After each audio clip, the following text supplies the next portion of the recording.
दिया। आज मणिपुर के विकास के लिए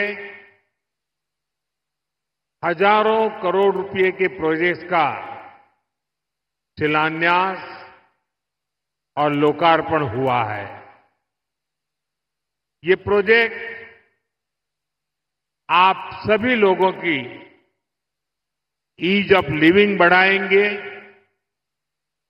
यहां इंफ्रास्ट्रक्चर को मजबूत करेंगे और मणिपुर के युवाओं के लिए, यहां के बेटे बेटियों के लिए एम्प्लॉयमेंट के नए मौके भी बनाएंगे।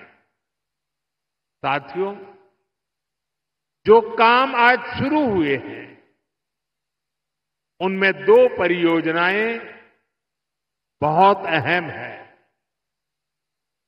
मणिपुर अर्बन रोड प्रोजेक्ट,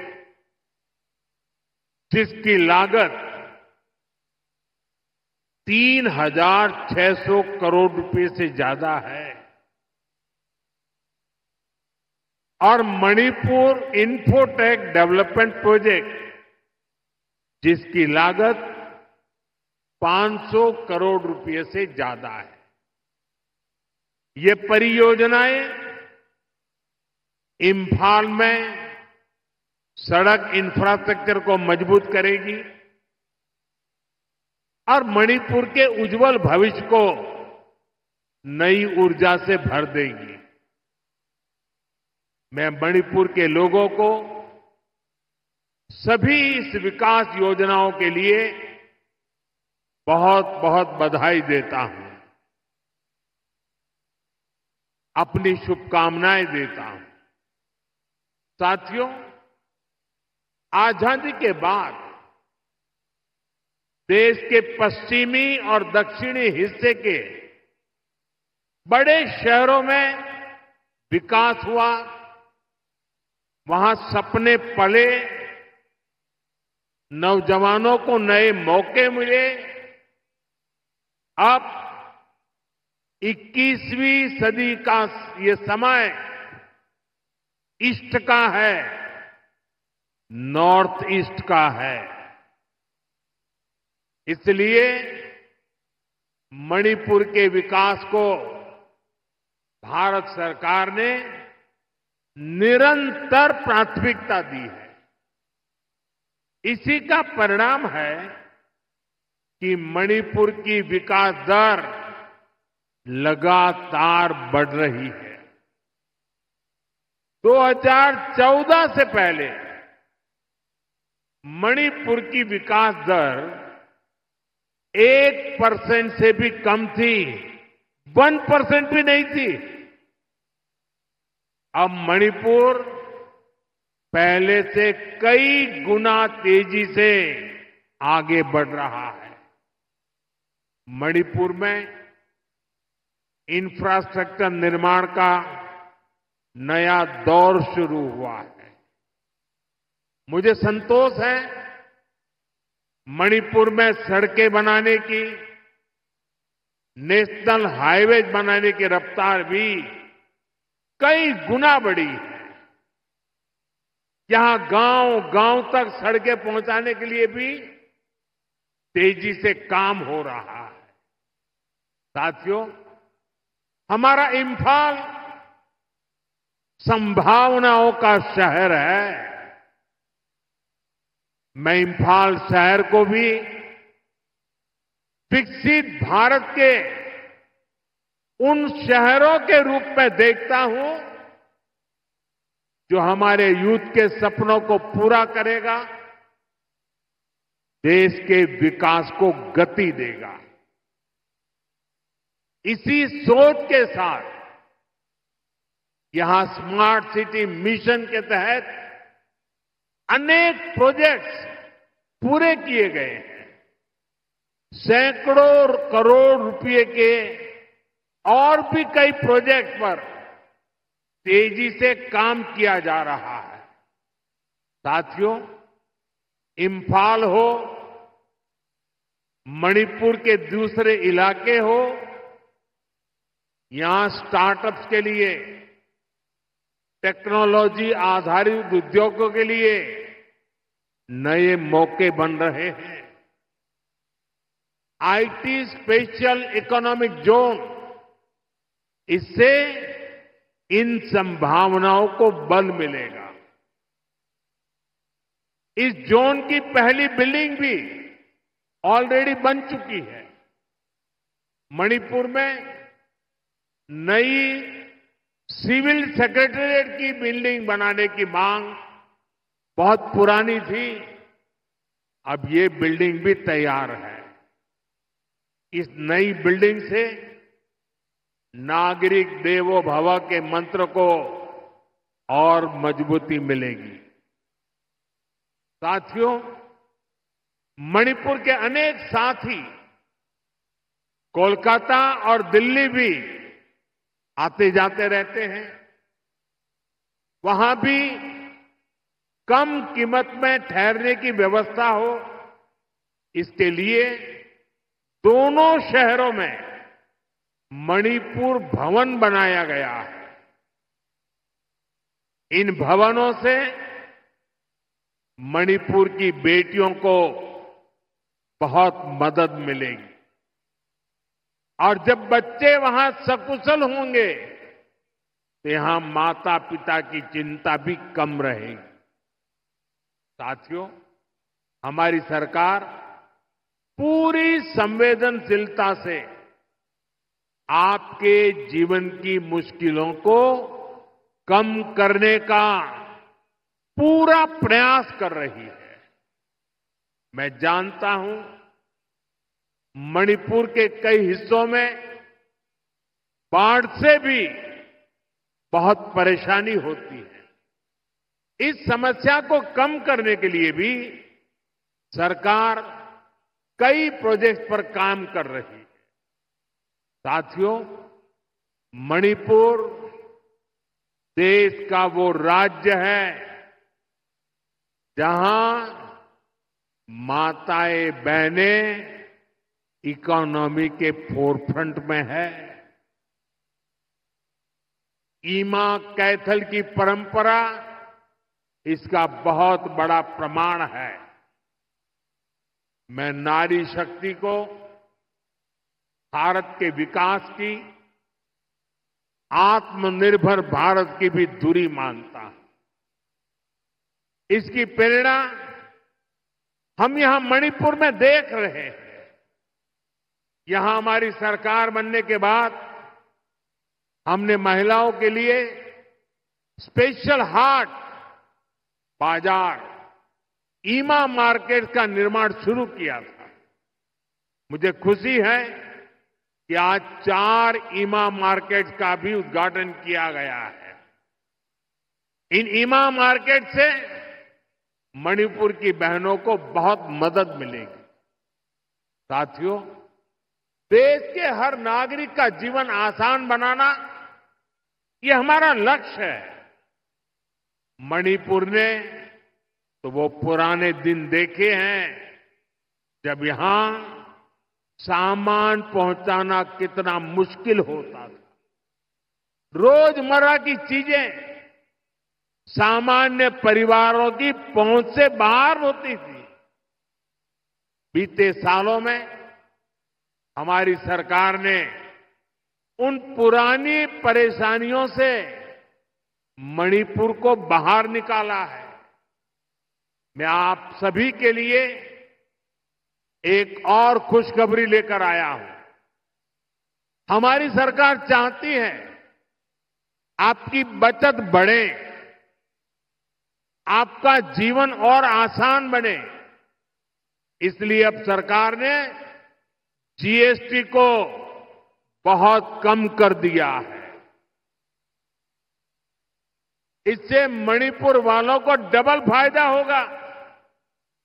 इससे हर रोज इस्तेमाल होने वाली अनेक चीजें जैसे साबुन, शैम्पू, हेयर ऑयल, कपड़े, जूते, ये सब सस्ती हो जाएगी। सीमेंट और घर बनाने के सामान की कीमतें भी कम होने जा रही है। सरकार ने होटलों पर, खाने पीने पर भी जीएसटी को बहुत कम कर दिया है। इससे यहां के गेस्ट हाउस वालों को, टैक्सी ढाबे वालों को बहुत फायदा होगा। यानी यहां पर टूरिज्म बढ़ाने में भी मदद मिलेगी। साथियों, मणिपुर की हजारों वर्ष पुरानी समृद्ध विरासत है। यहां संस्कृति की जड़ें मजबूत है, गहरी है। मणिपुर मां भारती के मुकुट पर सजा मुकुट रत्न है। इसलिए हमें मणिपुर की विकासवादी छवि को निरंतर मजबूत करना है। मणिपुर में किसी भी तरह की हिंसा दुर्भाग्यपूर्ण है। ये हिंसा हमारे पूर्वजों और हमारी भावी पीढ़ी के साथ भी बहुत बड़ा अन्याय है। इसलिए हमें मणिपुर को लगातार शांति और विकास के रास्ते पर आगे लेके जाना है और मिलकर के जाना है। भारत की आजादी की लड़ाई में, भारत की रक्षा में मणिपुर के योगदान से हमें प्रेरणा लेनी है। ये मणिपुर की ही धरती थी जहां इंडियन नेशनल आर्मी ने पहली बार भारत का अपना ध्वज फहराया था। नेताजी सुभाष ने मणिपुर को भारत की आजादी का द्वार कहा था। इसी मिट्टी ने अनेक वीर बलिदान दिए हैं। हमारी सरकार मणिपुर के ऐसे हर महान व्यक्तित्व से प्रेरणा लेते हुए आगे बढ़ रही है। हमारी सरकार ने और एक बड़ा कदम उठाया है। अंडमान और निकोबार द्वीप में माउंट हैरियट का नाम बदलकर माउंट मणिपुर रखा गया है। ये मणिपुरी स्वतंत्रता सेनानियों को भारत के 140 करोड़ देशवासियों की श्रद्धांजलि है। साथियों, आज भी मणिपुर की अनेक संतानें देश के अलग अलग हिस्सों में मां भारती की रक्षा में जुटी है। अभी ऑपरेशन सिंदूर में दुनिया ने भारत की सेना के सामर्थ्य को देखा है। हमारे सैनिकों ने ऐसा कहर बरपाया कि पाकिस्तान की सेना त्राही त्राही करने लगी। भारत की सफलता में मणिपुर के भी अनेक वीर बेटे बेटियों का शौर्य शामिल है। ऐसे ही हमारे एक जांबाज शहीद दीपक चिंगखम के शौर्य को मैं आज नमन करता हूं। ऑपरेशन सिंदूर के दौरान उनका बलिदान देश हमेशा याद रखेगा। साथियों, मुझे याद है कि साल 2014 में जब मैं यहां आया था तब मैंने एक बात कही थी। मैंने कहा था कि मणिपुरी संस्कृति के बिना भारतीय संस्कृति अधूरी है और मणिपुर के खिलाड़ियों के बिना भारत के खेल भी अधूरे हैं। मणिपुर का नौजवान तिरंगे की शान के लिए जी जान से जुटने वाला नौजवान है। उसकी पहचान को हमें हिंसा के काले साए में दबने नहीं देना है। साथियों, आज जब भारत ग्लोबल स्पोर्ट्स का पावर हाउस बन रहा है, तब मणिपुर के नौजवानों का दायित्व और भी अधिक है। इसलिए तो पहली नेशनल स्पोर्ट्स यूनिवर्सिटी के लिए भारत सरकार ने मणिपुर को चुना। खेलो इंडिया स्कीम और ओलंपिक पोडियम स्कीम से आज मणिपुर के अनेक खिलाड़ियों को प्रोत्साहन दिया जा रहा है। मणिपुर के युवाओं के लिए यहां आधुनिक स्पोर्ट्स इंफ्रास्ट्रक्चर भी बनाया जा रहा है। पोलो को बढ़ावा देने के लिए यहां दुनिया की सबसे ऊंची पोलो प्रतिमा के साथ मार्जिन पोलो कॉम्प्लेक्स स्थापित किया गया है। यहां के ओलंपियंस को सम्मानित करने के लिए ओलंपियन पार्क भी बनाया गया है। कुछ दिन पहले ही सरकार ने नेशनल स्पोर्ट्स पॉलिसी, खेलो इंडिया नीति, इसकी घोषणा की है। इससे आने वाले समय में मणिपुर के नौजवानों को बहुत अधिक फायदा मिलेगा।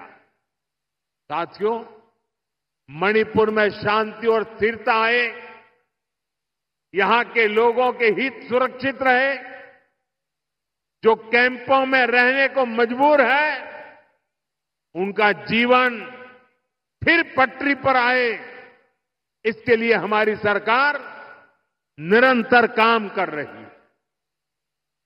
सरकार द्वारा विस्थापितों के लिए 7,000 नए घर स्वीकृत किए गए हैं।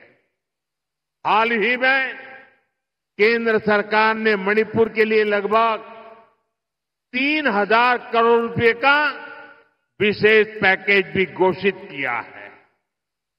इसमें विस्थापितों की मदद के लिए 500 करोड़ रुपए से अधिक का प्रावधान किया गया है। जिन्होंने हिंसा की आंच सही है, वो जल्द से जल्द सामान्य जीवन की तरफ लौटे, ये हमारी बहुत बड़ी प्राथमिकता है। मणिपुर पुलिस के लिए बना नया हेडक्वार्टर भी इसमें आपकी बहुत मदद करेगा। साथियों, आज मणिपुर की इस धरती से मैं नेपाल के मेरे साथियों से भी बात करूंगा। हिमालय की गोद में बसा नेपाल भारत का एक मित्र है, करीबी दोस्त है। हम साझा इतिहास से जुड़े हैं, आस्था से जुड़े हैं, साथ मिलकर आगे बढ़ रहे हैं। मैं आज नेपाल में अंतरिम सरकार की प्रधानमंत्री के रूप में पदभार संभालने पर 140 करोड़ भारतवासियों की तरफ से श्रीमती सुशीला जी को हार्दिक बधाई देता हूं। मुझे विश्वास है कि वे नेपाल में शांति, स्थिरता और समृद्धि का मार्ग प्रशस्त करेगी। नेपाल की पहली महिला प्रधानमंत्री के रूप में सुशीला जी का आना महिला सशक्तिकरण का वह बहुत उत्तम उदाहरण है। मैं आज नेपाल में ऐसे हर एक व्यक्ति की सराहना करूंगा जिसने ऐसे अस्थिरता भरे माहौल में भी लोकतांत्रिक मूल्यों को सर्वोपरि रखा। साथियों, नेपाल में हुए घटनाक्रम में एक और बात विशेष रही है, जिसकी ओर लोगों का ध्यान नहीं गया। पिछले 2-3 दिनों से नेपाल के युवक युवतियां नेपाल की सड़कों पर सफाई और रंग रोगन का काम बड़ी मेहनत और पवित्रता के भाव से करते हुए देखे जा रहे हैं। सोशल मीडिया पर आ रही उनकी तस्वीरें मैंने भी देखी है। उनकी ये सकारात्मक सोच, ये सकारात्मक कार्य न केवल प्रेरणादायक है, बल्कि ये नेपाल के नवोदय का स्पष्ट संकेत भी है। मैं नेपाल को उसके उज्जवल भविष्य के लिए शुभकामनाएं देता हूं। साथियों, 21वीं सदी में आगे बढ़ता हुआ हमारा देश एक ही लक्ष्य लेकर चल रहा है, विकसित भारत का लक्ष्य। और इस लक्ष्य की प्राप्ति के लिए मणिपुर का विकास भी जरूरी है। हमारा मणिपुर असीम संभावनाओं से भरा हुआ है। विकास के हम एक कदम भी ना बढ़े, ये हम सभी का कर्तव्य है। मणिपुर के पास सामर्थ्य की कोई कमी नहीं है। जरूरत इस बात की है कि हम संवाद का रास्ता निरंतर मजबूत करें। हमें हिल्स और वैली के बीच सौहार्द का एक मजबूत सेतु बनाना है। मुझे विश्वास है मणिपुर देश की ग्रोथ का एक बहुत मजबूत सेंटर बनेगा। एक बार फिर आप सभी को इन विकास परियोजना की बहुत बहुत बधाई देता हूं। मेरे साथ बोलिए, भारत माता की, भारत माता की, भारत माता की। बहुत बहुत धन्यवाद।